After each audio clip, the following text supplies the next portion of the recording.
Hello, everyone. Thank you for joining us for a LinkedIn Live event with MIT Sloan Executive Education.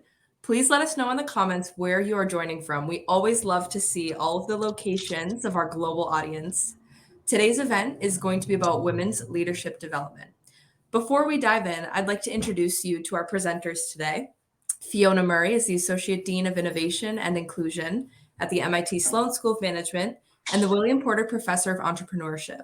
She's the co-director of MIT's Innovation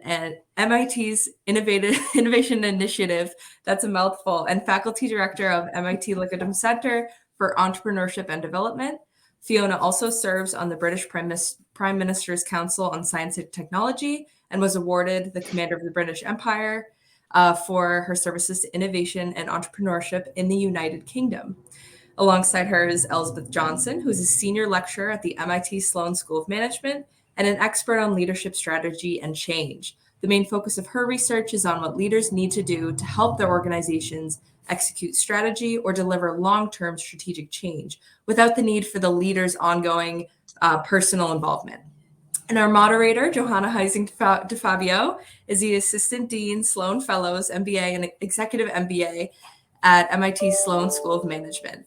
Wow, it is amazing to have a mouthful to talk about these women, and these three are going to lead our conversation today, and then we will all ask them questions. As a matter of fact, when you think of a question, leave a comment for us in the chat, and we can feature your question later on. Now, without further ado, I'll turn things over to our moderator, Joe, to get started. Thank you so much, Courtney. And I am so honored and excited to be here. You know, it's rare that on a Monday morning, someone wants to, get out of bed, especially after the time change here in the US, and rush out of the house to get to work. And when Fiona and Elsbeth reached out last week to ask whether I would moderate this session for them, there was no hesitation in me trying to figure out how to make that work, because I love spending time with the two of you, and I always feel like I learned something, and nothing makes me more excited than to talk about women's advancement. And so I thought we could maybe talk a little bit about, why are we even still having this conversation? Why are we still wondering and trying to figure out how to get parity for women in terms of level in the organization as well as pay? And so Elspeth and Fiona, I'll hand it over to you for that first question. Well, why don't I take the first pass at that, and then I'll hand it over to Fiona. Look, I mean, it's an excellent question and a depressing one, right? I think this every time we have like International Women's Day, we're once again where we need to do that.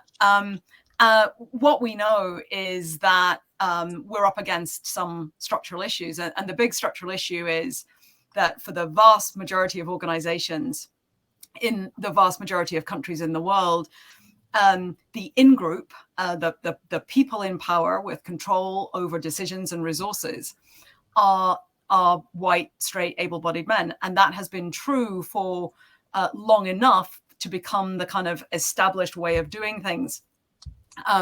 What we know about power is that the people in power don't unilaterally typically give up power. Turkeys do not vote for Christmas. And actually, when they think about who they might give their power to, which in organizations looks like succession plans and who's in the leadership pipeline and who are we going to invest in and who do we define as high potential, typically what leaders do is something in the literature we call they self-replicate. In other words, they succumb, as we all do because we're human, to the affinity bias, and we pick people who look and smell like us. And so that is why the in-group stays in power. That's why the in-group self-replicates.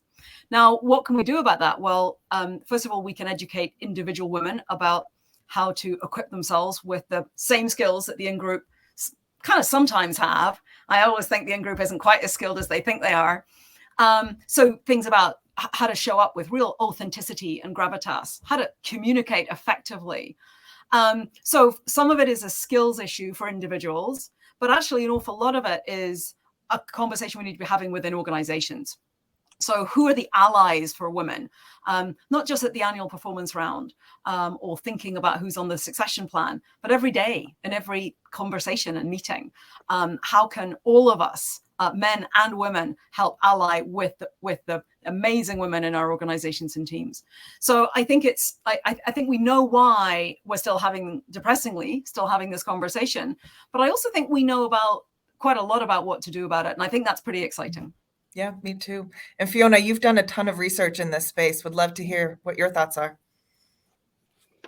Yeah, I mean, sometimes when I think about this, I think about putting this into two buckets, these issues. So one is the sort of macro structures that exist in our organizations, in our communities, in our ecosystems.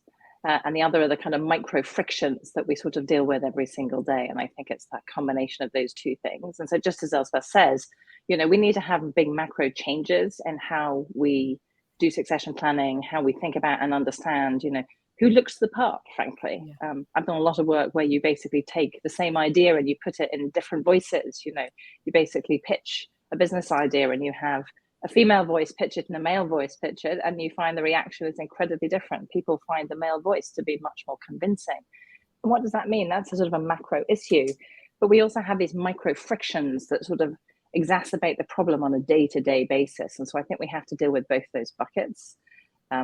And a lot of what we do and talk about in our own work as we try, and Elsbeth and I work together on these issues, is try to keep addressing those two and going backwards and forwards between saying what can we do as individuals, but also how can organizations make these more macro changes. Yeah.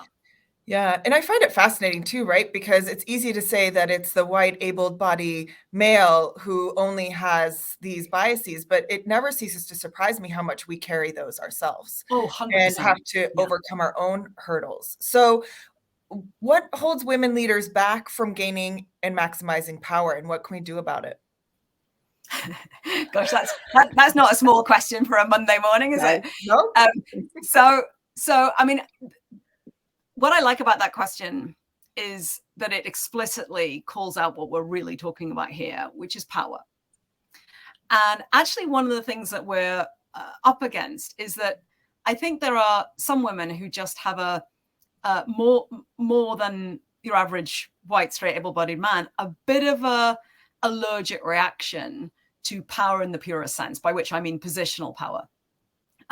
One of the things that struck Fiona and I when we were first thinking about launching the women's leadership course at MIT, which starts in the summer face-to-face on campus, we looked at some of the other programs that are out there for women leaders.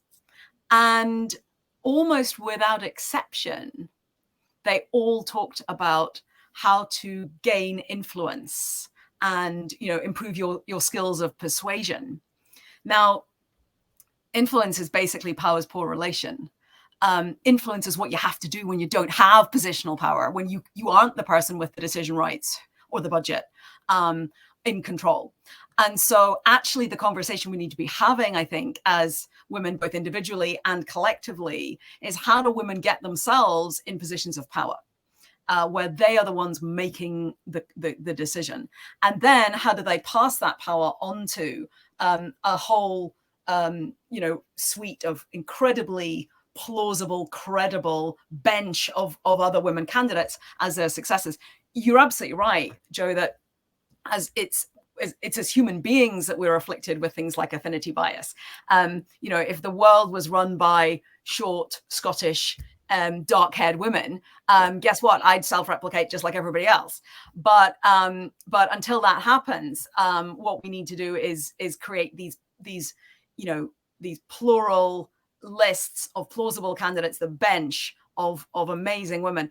Now, I mean, if we have that, then we take away the excuse for why women are not being interviewed or being promoted or gaining power. But yeah, it is absolutely all about power. And women, both individually and collectively, need to get comfortable with the fact that getting their hands on positional power is still the biggest difference. Like, women are brilliant communicators, brilliant influencers. When we go into organizations and we say, like, how would you rate your leaders on these, 25 or 30 attributes?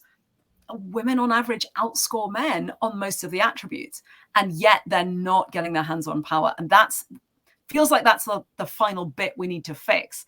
And then, because we've got everything else in place, actually the potential is huge.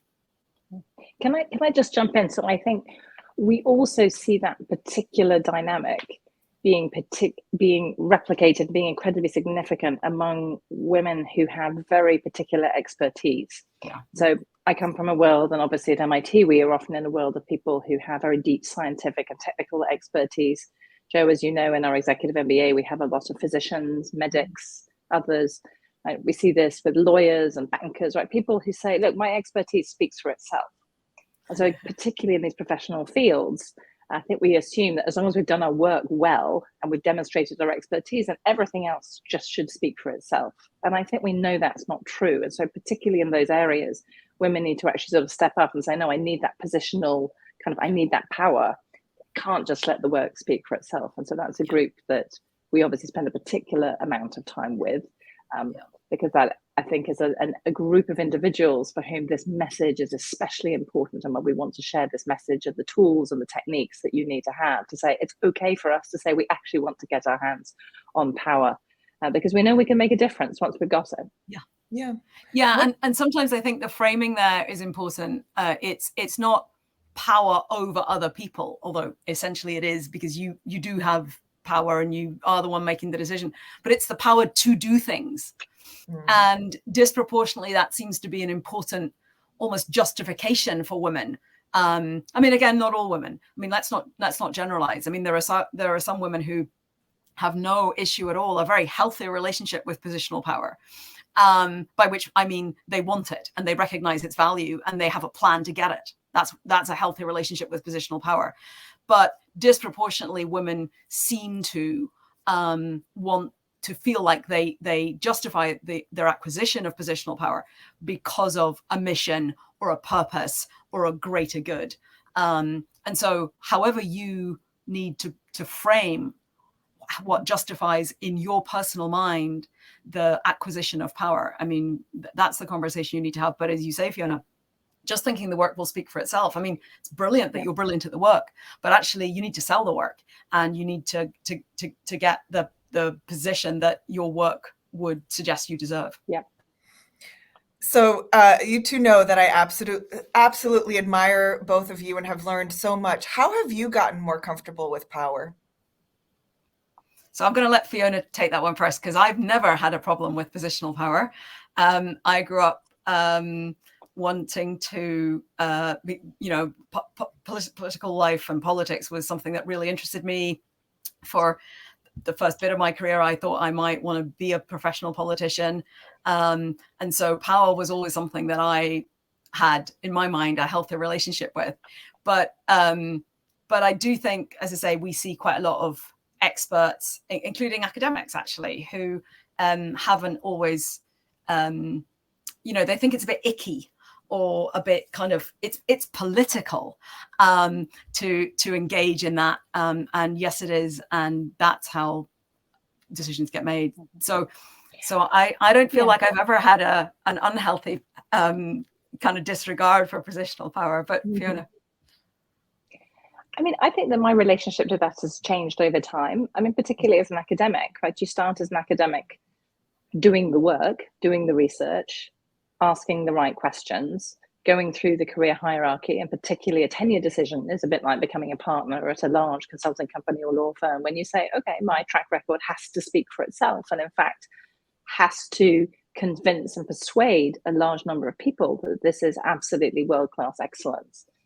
And I think I learned even before that decision that it was important not just to do the work, but you actually had to go out and persuade people that the work was interesting and important, and that while it could speak for itself in a world in which we all write and produce vast amounts of information, how were you going to get your ideas noticed? I think that is what started me on that journey. And then subsequently, particularly in our own organization, MIT, but also in the organizations that I'm part of, Prime Minister's Council for Science and Technology in the UK, some of the boards I sit on, I really came to recognize that if I actually wanted to make a difference, and if I wanted to have impact, then I needed to be at the table. And so it became very clear to me that the thing I had to do is sort of say, okay, I can continue to produce the things that kind of counted as excellence, but to really change many people's minds and actually have organizations do the things that mattered to me, and to have other people be persuaded of the agendas that I thought were important. I needed to step up and say, I want to be part of the power structure. I want to be able to be in a decision-making role. And so that has been a really important part of my own career journey. And it's one that once you start, it's one that I actually enjoy, because I really do think it's important to have the chance to make a difference. And to do that with a team of people. So it doesn't mean that, you have to be an all-encompassing dictator. It simply means that you want to be in a position where you can build teams and really change things that matter to you. Yeah. And I think when I think back to, I worked in politics for 3 years as a special advisor to the first Blair government here in the UK. And it was 97 was the first election where the Labour Party had all women shortlists, subsequently challenged in the courts. And so it was a kind of golden period when I was treasurer of Emily's list. We were putting more female candidates through, training them up to be as effective as possible. But I guess when I look at some of the extraordinary women in Tony Blair's first 97 cabinet, people like Mo Mowlam, it was that positional power for a purpose. It was, I know I am here, politics is a crusade or it is nothing, to paraphrase Bevan. And so finding the whatever the accommodation is that you need to have to and then to acquire the skills that you need in order to get your hands on power. That's really, I think, what really struck me about some of those, as I say, extraordinary women in that first cabinet. Yeah. So what I'm hearing you say is very much thinking about what impact could you have if you had that positional power. Exactly. Nisha, who is has joined us today, is asking, how do we work on changing the power mindset? So perhaps beyond the impact idea, any pointers or some simple steps to train with? And sorry, the power mindset is? I think, gaining power or wanting to have power. So, I mean, I do think, and by the way, I think this actually applies to men and women, because this would be advice when I think about, some of my clients who are frankly deep introverts. So I think this applies to them as well as to women. But I think this idea that, as Fiona said, if you think the work is good enough, if it really is world class, if you're doing the best work you can possibly do, if you also think that work will just speak for itself, you are underselling yourself, the work, underselling the impact it could have. And so I just think you need to think about the cost of not getting your hands on power. For me, it's a mind. That's the switch. That's the shift, which is, at the moment it's, this is going to be really hard. I'll have to do all of this stuff in order to get my hands on power, to make my life a bit better, easier, faster, whatever. Flip it round. Think about the cost to yourself, to your team, to your organization, to the world, depending on what work you're doing, of you not being the person in power. Because here's what we know. Unlike the other sources of power, like networks or expertise or personal charisma, the positional power, it's a zero-sum game. What we mean by that is, if you don't have it, somebody else does. And so if you're not engaging in the political game of getting power because you think it's a bit icky and you don't want to engage in it, here's what you do. You cede the territory to people who are completely comfortable with playing that political game. And actually, in my mind, that's why we end up having, whether it's countries or organizations, run by these power-crazed people who don't have a purpose, because actually the power territory has been ceded to them by all of the people who are like, I don't really want to play that game. Well, if you don't want to play that game, you enable it to be won by people who maybe aren't as good as you or as smart as you or as doing high quality work as you, but you've ceded that territory. So for me, it's about, the mindset is about just flipping it and thinking about the cost of not playing that game. And I just want to, if I can follow up, I think in the chat, there's a little bit of commentary about the energy and commitment. I think, Lauren, you've said something about the energy, commitment and patience that you need to do this over quality of life issues. The way I think about this is that obviously at different times in our lives, we may have different energy levels of a different capacity to put all of that energy into trying to step up into some of these positions. But I think when those moments come, there's actually a huge amount of energy that actually being in a decision-making role can bring you. And so again, from a personal point of view, one of the things I think about is shifting the conversation with others and with myself, frankly, from, gosh, this will be a lot of work, to actually, it's very liberating to think about the transformation and to imagine it, to start to talk about it, and then to start to build towards doing that. And I think that's also one of the ways in which one deals with, some of the clear sort of aggression, some of the negativity that surrounds stepping up, is to really focus on the change that you want to put into place. So what is the impact that you want to have, and why are you the right person to do that? Because then I think you're also talking about yourself, but also about the journey that you want to take your team on, the journey that you want your organizations to go on. And I think that's very helpful and also very energizing. Yeah. And I think just to follow up on Lauren's question with one other thought, which is, I think sometimes we can position the question in a way that implies that all of this work has to be done by individual women on their own. Although if you want power, then you need a plan and you need loads of energy and patience. This is where the organization has to do some of the heavy lifting as well. Yeah. And so, and I'm always struck by, I do a lot of custom education work for clients, sort of, dealing with their specific issues. So a whole group of people will be in at an offsite with me from, I don't know, Google or HSBC or wherever.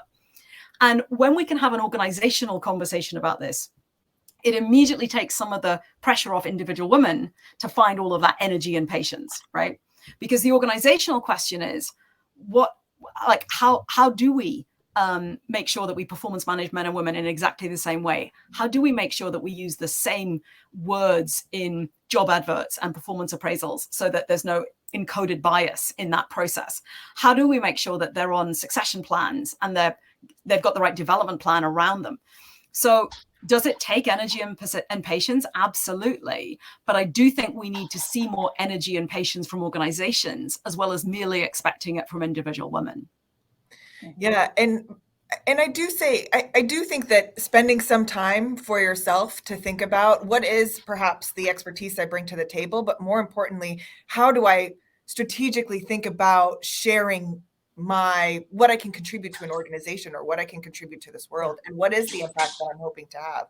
And so spending time to think about that in a setting with other women is something that I have found extremely helpful, and partially why I'm so excited for the course that the two of you have developed and have been so passionate about, because it is hard in a day-to-day when you're managing life, work, to set that time aside, and doing it, having some dedicated time to do that with people like yourselves, and then also surrounded with other very supportive women, makes a huge difference.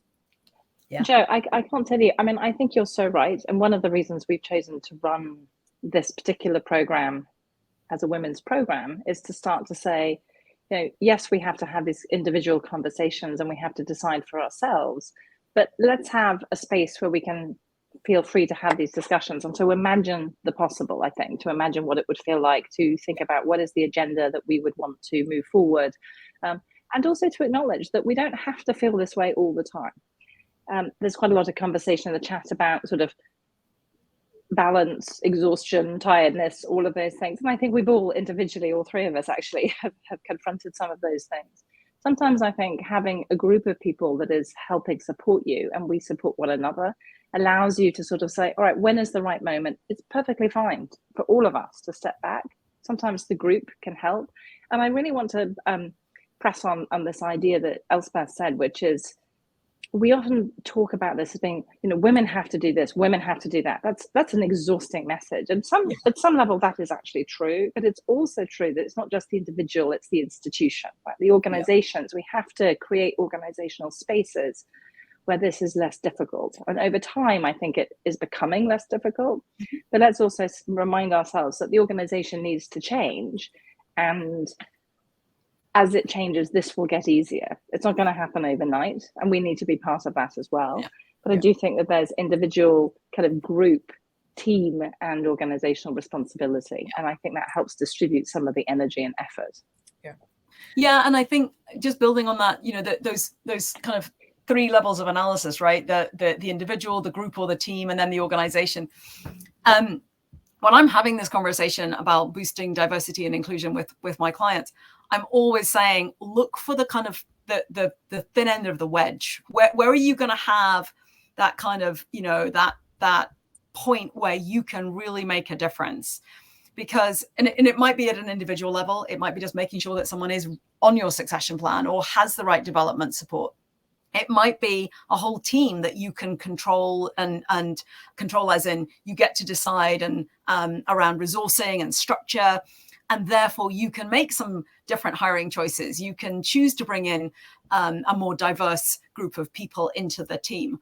But as you get more senior, it might be the whole organization. But if it's not the whole organization yet, don't get dispirited by that. Choose the point at which you really can make a difference, because and then just keep going, because we will get to a point where we will have critical mass of women, both in positions where they're on the bench and then ultimately in positions of power. And that's all it takes, because what we know about women once they get power is they're terrific. And so, because, I mean, the old anecdote of you have to be better, you have to work harder.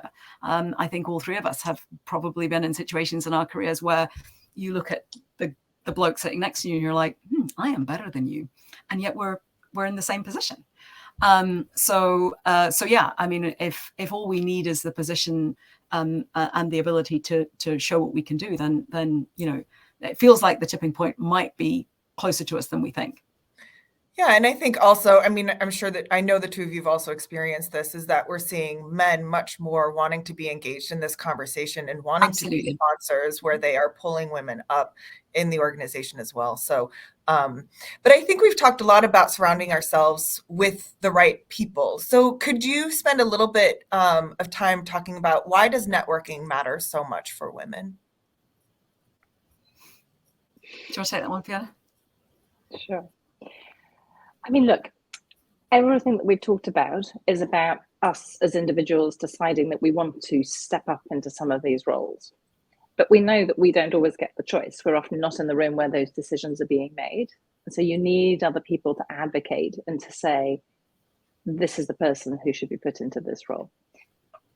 We need people to advocate and say, this is the company that we want to invest in. This is how we want to allocate our assets, our time, our resources.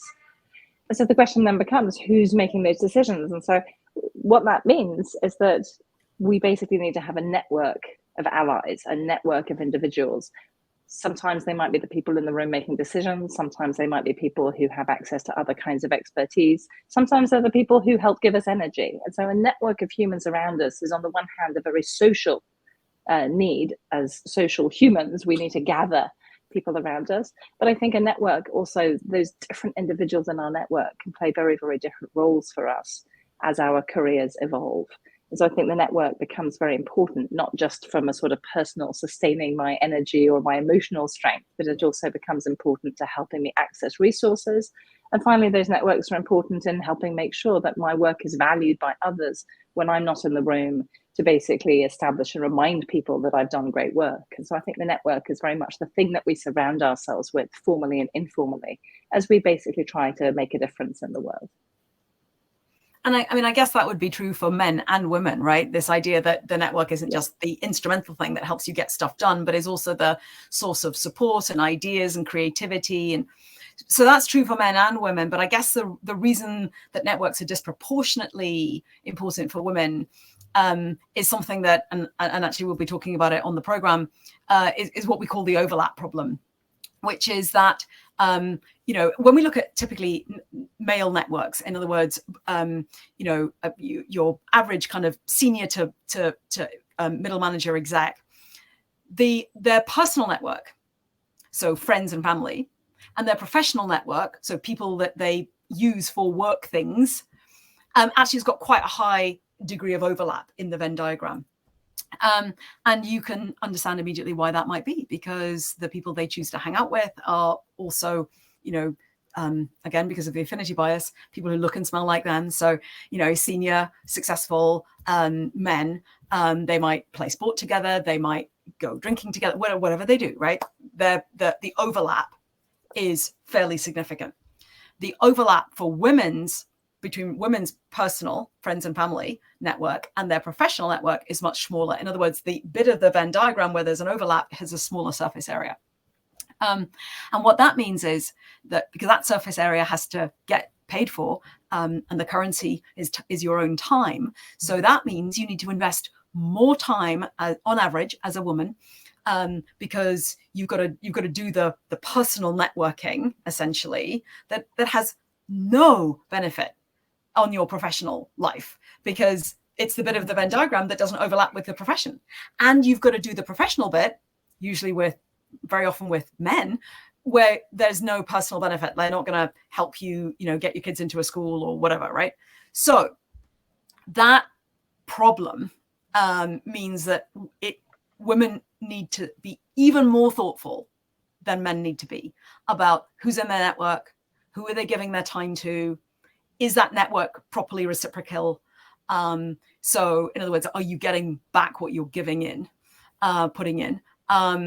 And so I do think that whilst networking and really thinking and being thoughtful about like who's on my network and how am I invest in getting stuff out of that network, I think that's important both for men and women. It's even more important for women because of the overlap problem. That's again something that we'll be talking about. We'll be getting folks to analyze their current network, look for gaps or redundancies in their network, think about, well, who do I need in my network? Who should be on my board of directors that's helping me think about, the next 10 years? Equally, who's the person who I just have a lot of fun with and they make me feel amazing because I need that person as well. So yeah, really being thoughtful and deliberate rather than just thinking, well, it's my network, it's just what I've ended up with, or it's just, down to serendipity. I don't know any people who are like that. Well, being deliberate about that, even more important for women. Yeah. Having sat in class when the two of you teach my students, I have myself gone through that exercise and know how valuable it is. And again, the piece about time and where you're allocating time, I think is so important. And I always feel like I don't have time. And sitting in that class, doing that exercise, again, having some dedicated time to do that. I can't stress enough how important that is and how helpful that has been for me. So thank you for that. There's been several questions around aggression and sort of up against someone else that is, aggressively looking for that power. Would love to hear your thoughts on that. Yeah. I mean, maybe I can start and then hand over to Elsbeth. One of the things that we know is that when women typically, and again, always when we say when women, we mean on average, look at a job description. They basically look and say, all right, I can do 90%, but I can't do that last 10%. So let me just step back. And what we see men doing on average is saying, I could do that 80%, but let me not worry about that 20%. I'm sure I can figure that out. And in fact, I think I'm actually perfectly ready for this. And so sometimes aggression is basically the manifestation of self-confidence. Of course I can do this. I haven't done everything that job description requires, but I'm going to step up anyway. And I think that can be experienced actually as aggression, when in fact it's just a very different way of thinking about whether I'm ready to take that next role. Women on average sort of wait until they think they've done everything and a little bit more, like they're 110% ready. So I think that's a little bit of what we see. And then there's just sort of straight up aggression in the workplace. And I think that we have to both, again, as organizations, think about and understand what behavior is acceptable. We have to be willing to call that out. And then we also need allies, I think, again, to help us call out some of those very particular challenges. And I have certainly seen growing examples, even in our own organization and in others I've worked with, where it is becoming less and less acceptable. That's not universally true, and it's certainly not true around the entire globe. But I do think that we are seeing a shift, and our male allies are increasingly, I think, being receptive and responsive of that, particularly if you remind people and say to them, would you really want your, daughter, for example, to be in this situation. We actually know that men with daughters much more likely to promote women, and so kind of getting people to think about whether these are the workplaces that we really want our next generation to be in, I think is also a helpful corrective. Not perfect, but helps. Yeah, I think the other thing I would add to the whole question of how do you deal with aggression, a couple of things. One, aggression is actually a really interesting word to use, because we know that we use different words to describe exactly the same behavior when it's done by a man versus a woman. So very often women are described as aggressive when the very same behavior would be described as assertive if it was done by a man. So I guess the first thing is to double click on the word and say, is it really aggressive, or is it actually what we would call something else if it was done by somebody else? And in that respect, for me, I probably use this tool, maybe not every day, but certainly like 2 or 3 times a week. And it's a tool by a good friend of mine called Kristen Presner, who works for Roche, actually. And you can check out her TED Talk. She was she is an HR professional. And she realized that because she's human, she had succumbed to a bias, just like it's possible for all of us to do. And so her test is flip it to test it. In other words, if you wouldn't use that word about behavior done by somebody of a different gender or of a different race, why are you applying that word to the behavior done by this person? Equally, if you wouldn't promote that person, if they were a different demographic, why are you promoting this person? Flip it to test it. I think it's a great way just to get a reality check on how biased we all can be. So that's the first thing I would say. The second thing I would say, though, is we know that as women, there are different behavioral expectations of us. We, all of us, both men and women, have been socialized to have different expectations of how women show up in a given situation versus men. In the literature, we call this something called the double bind, which is, it's kind of you're damned if you do and you're damned if you don't. So if you show up as super competent and amazing, but not quite friendly enough, the reaction by both men and women, because we're both socialized to expect the same things of women, is, well, she's amazing and everything, but I'm not sure I like her that much. Whereas if you're super friendly and warm and you dial up that at the expense of dialing down competence and the ability to get stuff done, people are like, well, she's lovely and everything, but what does she actually do? And so hence a double bind. So without question, when you are trying to get your hands on power, to be on someone's succession plan, you need to, as my mother would say, go a bit canny. You need to pay attention to the optics, because as a woman, there are different expectations of you.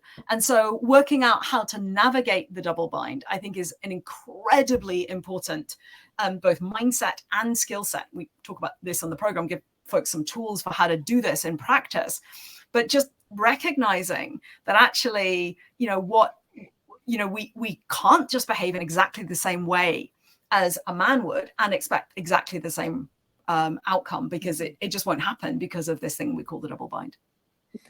Can I just jump in and say, I think that when people hear that statement, we can't just behave exactly the same way, the immediate reaction is, oh, that means I have to do more work. Yeah. And I can't be authentic. Yeah. And I think the answer is yes. Unfortunately, that because of centuries of these kinds of power structures and institutions, people have come to identify what competence and leadership qualities look like, and they associate them, as Elsbeth said right at the beginning, with, able-bodied straight white men. And so it is extra work to think about those things. And some of that work, I think, is also somewhat dependent on different cultures. And so while we are teaching this in the US context, as I imagine people can tell, neither Elsbeth nor I are from the US originally. We're both from different parts of the UK, and we also work internationally. And we see this play out a little bit differently in different cultures.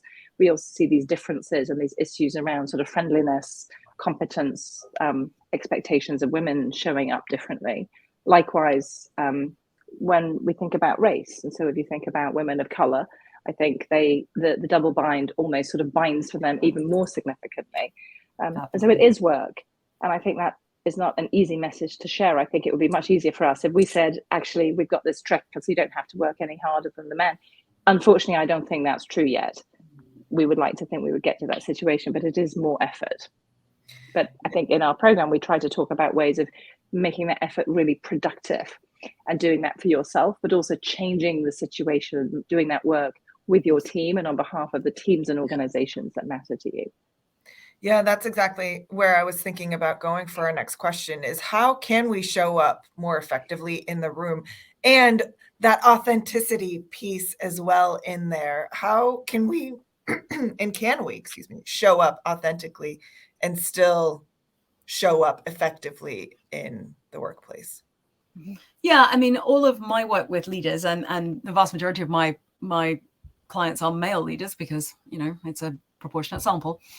I would have a conversation with them about showing up effectively with authenticity and gravitas and being an effective communicator. And so I guess what I would say is a bit like the network conversation, like the fundamental skills apply to both men and women. Like men and women need to get really good at these skills, become better, more clearer and more effective communicators. But the issue for women is they're doing it in a world where they're not the in-group. And where there are different expectations of how they'll show up. Gravitas means a different thing for women. Charisma means a different thing for women.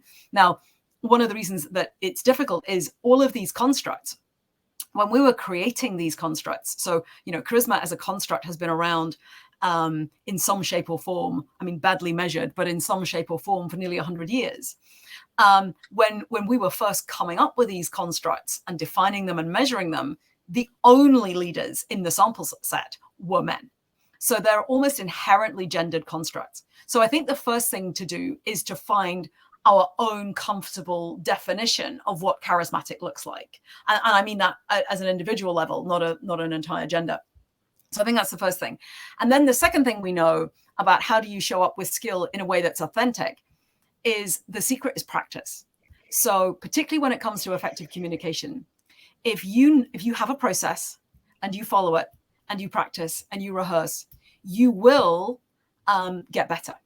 And basically what that does, what the practice element does, is in purely physiological terms, is it frees up your prefrontal cortex to not be worried about, oh my God, what am I going to say next? And what's the next bullet point on the slide? And what's the segue from this part of the speech into that part? Because you've practiced it, you've written it, you've rehearsed it, you've heard yourself say it.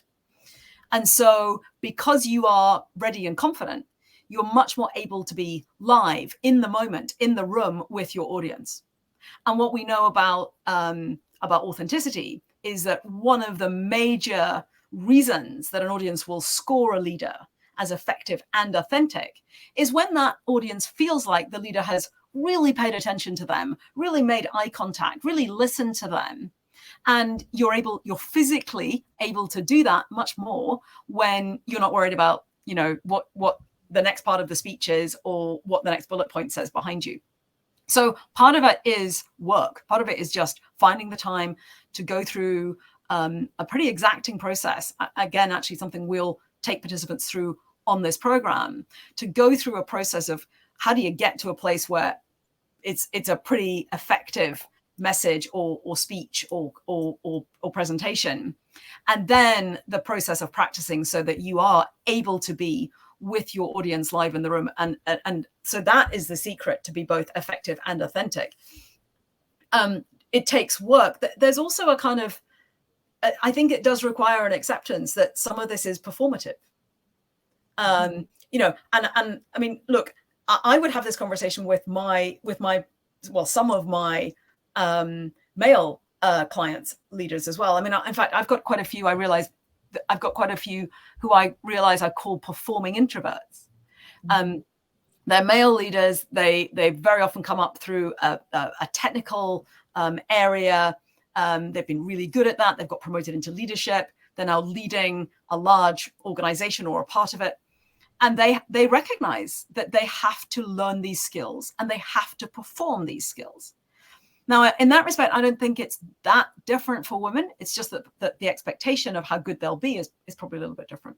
But yeah, I think we all have to get our head around the fact that to be a really effective leader, it's a performative act.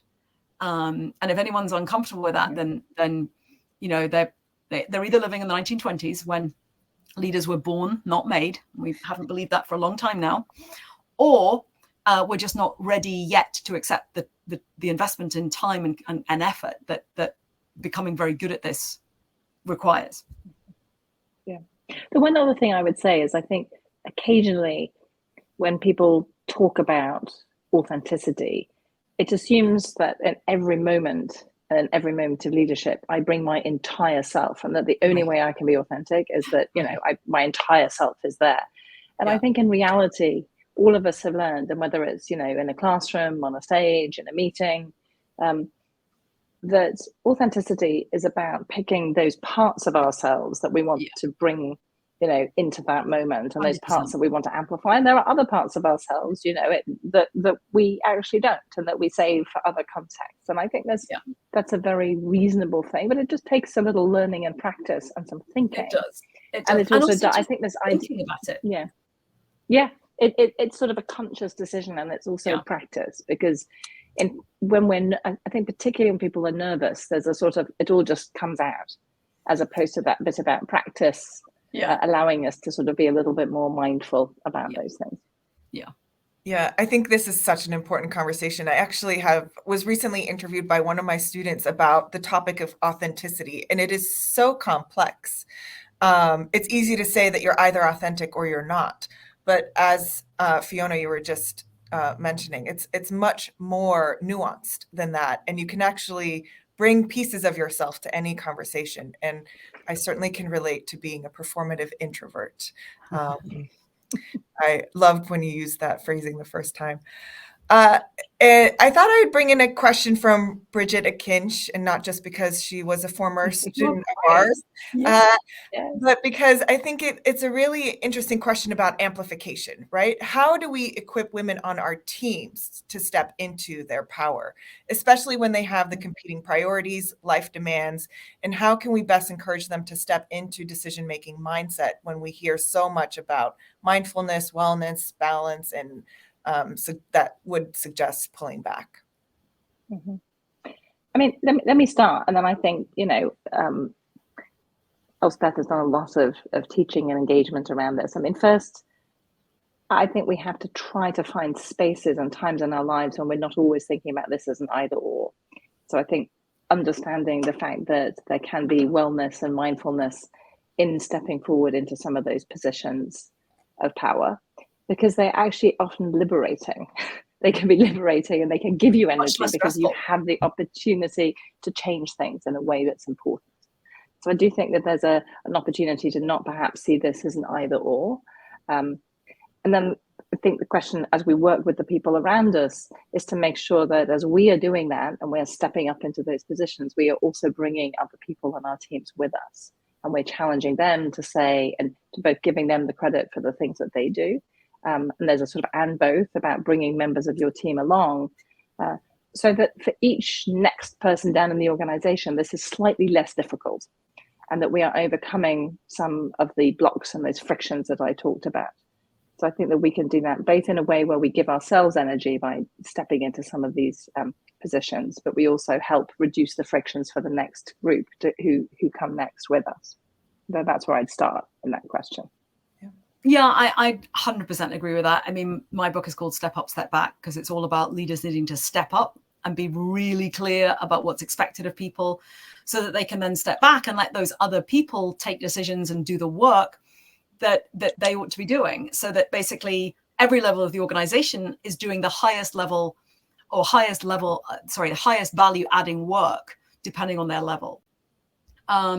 So I think just structurally thinking really deliberately about, you know, for every email that comes into your inbox, for every meeting you go to, for every piece of work you're engaged in, am I the best, cheapest person to do this work? And if not, how do I get it to the best, cheapest person to do that work? Now, some of those people to whom you delegate will be women, and just making sure that they are set up to do a really good job with that meeting, email piece of work, by giving them the context they need, real clarity about why we're doing this and what does good look like, so that it's a delegation, not a hospital pass. So I think that's the first thing to say, is that leaders everywhere need to be kind of pushing down the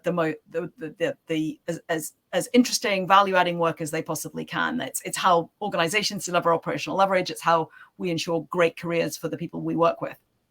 I think the second thing about amplification is just, I think this is a great example of where, yes, we can do this at an organizational or a team level, but actually we can do this every single day in ordinary meetings and conversations, amplifying the voices of women. I'm sure every woman on this call has at some point, maybe even recently, sat in a meeting and said something. The idea didn't really get traction at that point. And then 5, maybe 10 minutes later, a boy picks up that idea and as if he's just kind of spontaneously thought of it and says, how about this? And all of a sudden, for who knows what reasons, a louder voice, a deeper voice, a voice that the human ear likes to listen to more, it gets traction. Maybe he's sitting closer to the chairman of the meeting, so he catches his eye. But for whatever reason, that idea suddenly gets traction. So what does the chair do at that point? Well, it's a classic example of an opportunity to amplify the person who originally had that idea. So, say Bob has picked up Fiona's idea that Fiona didn't get much traction for when she first came out with it 10 minutes ago. If I'm the chair, I say, so Bob, brilliant. Thank you for noticing that really good idea that I think, Fiona, you were talking about a bit ago. Fiona, let me just come back to you. Do you want to just kind of talk about what you had in mind there? So that kind of naming, pause, open question. It's actually one of the many tools that we'll talk about in the program. But this idea that amplification, it can be done in a very, very unobtrusive way. Now, you're not throwing Bob under the bus. You're saying, brilliant, Bob, thanks for noticing Fiona's idea. But Bob's going to get the message, which is don't be stealing ideas, because actually she's going to notice. And actually, because maybe the next time what Bob does is actually on his own, without the need to amplify Fiona, he says, I really want to go back to that thing that Fiona was talking about. I think that was a really good idea. And Bob does it himself, because that's the behavioral change that actually, in my experience, can happen reasonably quickly, particularly at a team level. And as an example of amplification, something that works incredibly well. Yeah. And I actually know I've had students who will find someone who sits on the leadership team, either a male or a female, and they basically will help each other and have a conversation about doing this kind of work in meetings. And it's very effective. It's such an easy, it's such a small thing that makes such a huge difference. Such a small thing, but it does make such a huge difference. But here's the thing that you need to be doing in order to make that work. You need to be constantly paying attention. You need to be in the room with people, not daydreaming and thinking about what you're going to do on, oh my God, when's this going to be over and when's the coffee break? You need to be paying attention. And honestly, that's back to the question about energy. And this is hard work. It does require energy. It requires you to be focused and managing your energy during the day and over the week. So sounds easy to do, and 100% can make a huge difference. But actually in practice, I'm sure all of us are guilty of not doing that often enough. Partly just because we don't notice. Yeah.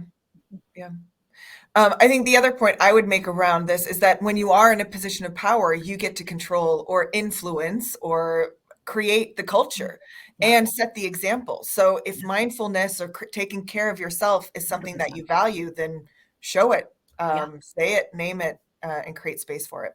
Role model it. Yeah, totally. Yeah, it's a really interesting piece that Marlene is asking too. I love that the dialogue has been very positive today. However, the reality in working with a lot of women, there can be a lot of competition and tearing down others. How would you suggest handling a team of mostly all women that smile in each other's faces, but behind each other's back, tear down others? And how do we move this state to create more amplification?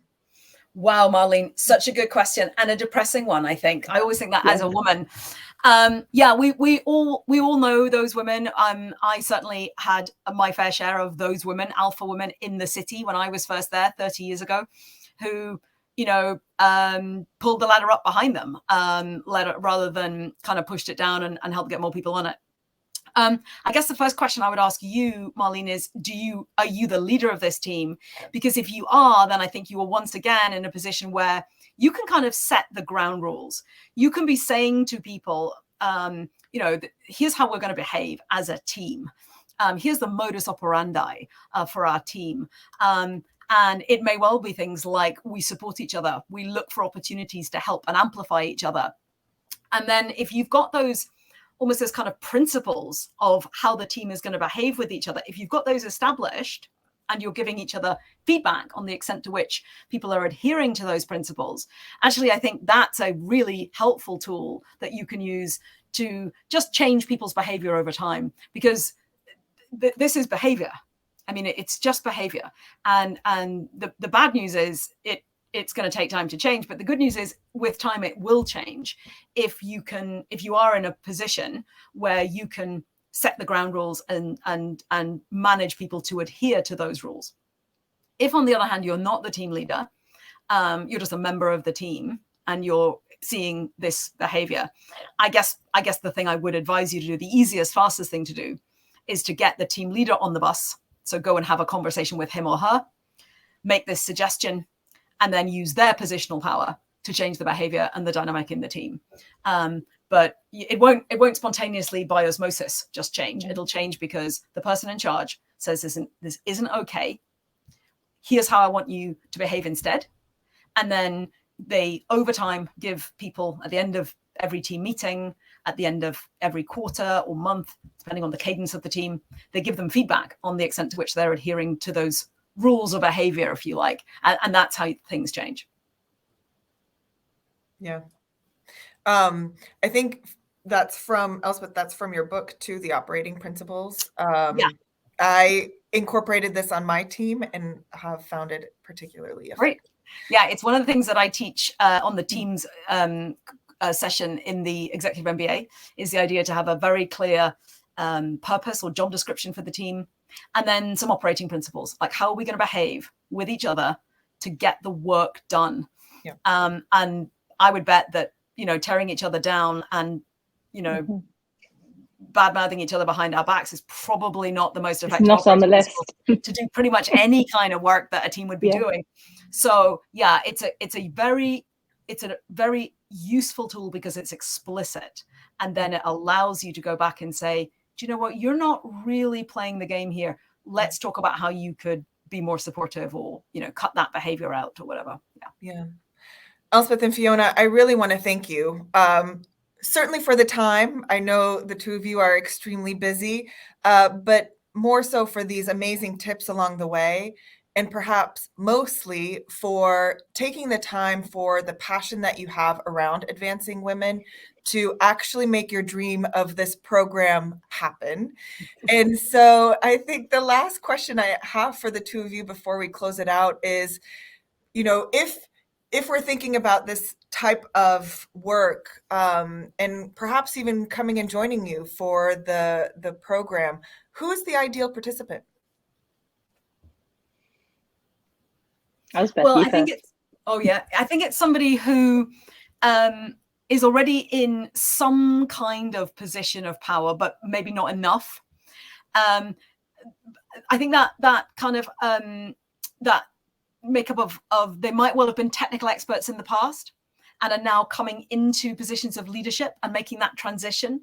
I fully expect we'll see quite a few of those kind of types of people.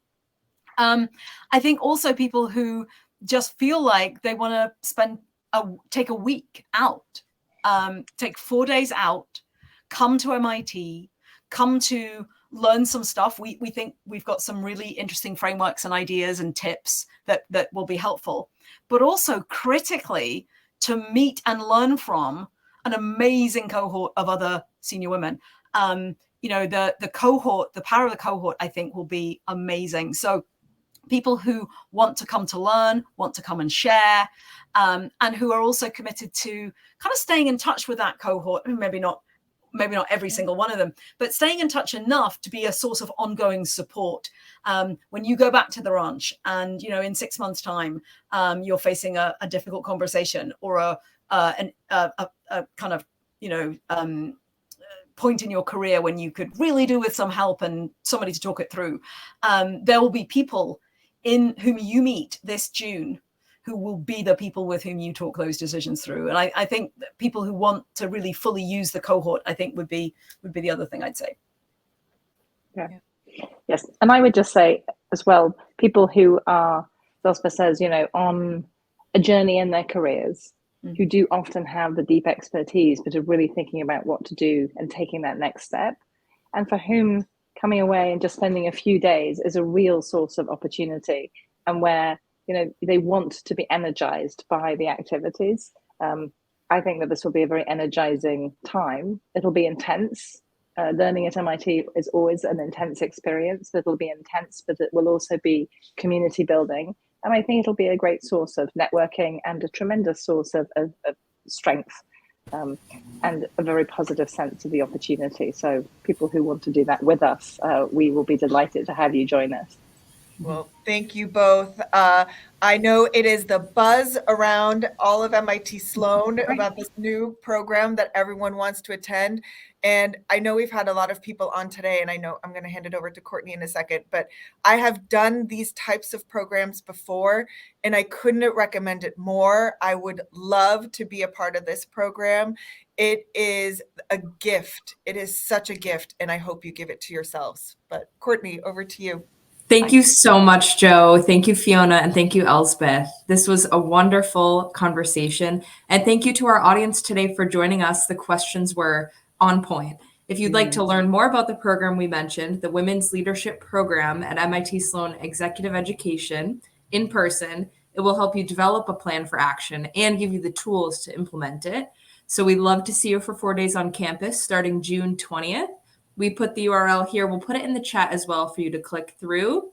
And thank you all so much. Have a wonderful day and take care.